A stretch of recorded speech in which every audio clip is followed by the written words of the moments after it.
Welcome to The Architecture of Consciousness, a visual guide to the mechanics of illusion, the anatomy of the self, and the ultimate escape from the world of duality. This video is based on the metaphysical teachings of Ishwar Puri. Reality generates from the inside out. Consciousness is the absolute totality of existence and the ultimate creative power. Creation occurs when consciousness contracts its awareness to experience itself. Consciousness generates the physical universe. The physical universe does not create consciousness. The self is made of nested bodies. The physical body is material form, with a 100-year lifespan. The astral body is the sensory system, with a lifespan of 1,000 to 3,000 years. The causal body, or mind, is the thinking machine, with a 3 million-year lifespan, creating time, space, reasoning, and karma. The soul, or Atma, is the immortal unit that provides the vital life force of pure consciousness.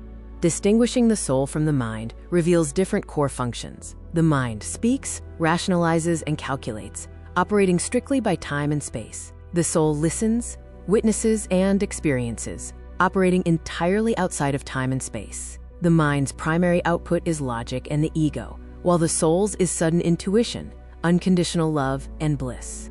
There are three worlds of the illusion. The physical realm, or mind, is material, bound to the waking state. The astral realm, or and, is sensory and energy-based, bound to the dreamlike state.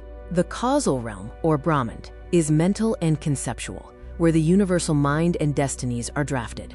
The cosmic projector illustrates how the soul, as the light bulb, provides the light of awareness. The causal mind/karma is the film strip of pre-recorded events. The astral senses are the lens that divides light into sight and touch. The physical world is the screen, the final illusion we mistake for reality.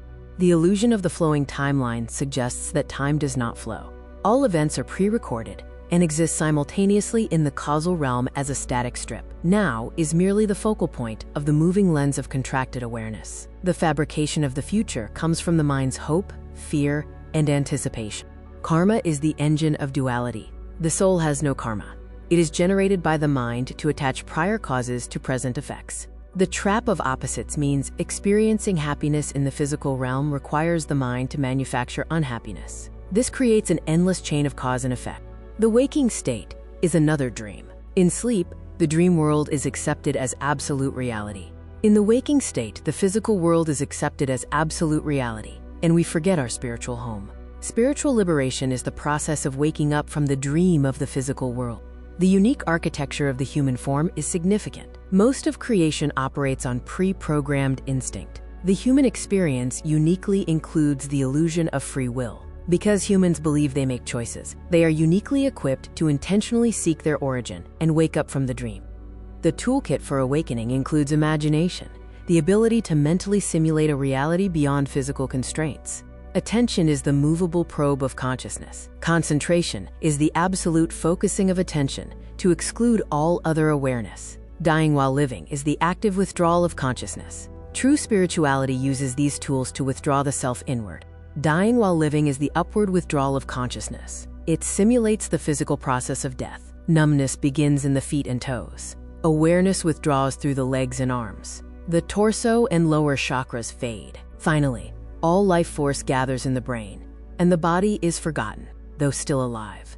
The sixth floor chamber, or the third eye, is the seat of consciousness, located directly behind the eyes and between the ears. True meditation requires imagining yourself sitting in this central chamber, looking backward into the vastness of the mind, not just closing your eyes. Mastering the wandering mind is achieved through Simran, where the mind speaks but the soul listens. To overcome the chaos of intrusive thoughts, force every new thought to join the repetition of a meaningless mantra. Build a massive internal chorus to overwhelm worldly distractions. The mechanics of ascent involves push versus pull. Simran and effort, the push, can only reach the top of the causal realm. Shabda and love, the pull, are the inner sound current and unconditional love that effortlessly draws the soul upward. To pierce the spiritual realms beyond the mind, the soul must surrender to the magnetic pull of love. The hierarchy of spiritual guides shows 3 levels of attainment. Perfect living masters operate from total consciousness, using unconditional love, aiming for total liberation. Astral gurus/gods use prayer and discipline to reach paradise, but remain in the cycle of reincarnation. Yogis/energy healers manipulate physical energy for better health and worldly harmony. The master is a totem in the dream. Before the soul descended, it programmed a prearranged escape.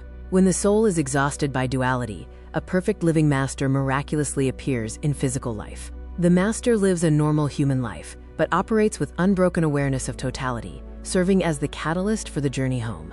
Seva, or selfless service, is an alternative pathway for spiritual results. It bypasses the mind's demand for reward. Service must be performed without expectation of compensation, praise, or spiritual reward. By dedicating all actions to the master, the anchor of the ego is effortlessly dismantled. The ultimate revelation is that the drop never left the ocean. Spiritual ascent is not a journey of distance, but an expansion of awareness. The soul did not travel across time and space, but simply contracted its awareness. The entire universe exists within a single, static point of totality.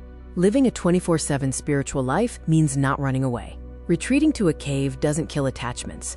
The mind brings them along. Engage fully in your responsibilities and play your assigned character perfectly. The key is to fulfill all duties, but shift the ownership of the outcomes to the master, remaining internally detached from the results. Thank you for watching this video on the architecture of consciousness. We hope this information helps you on your spiritual path to remember who you truly are.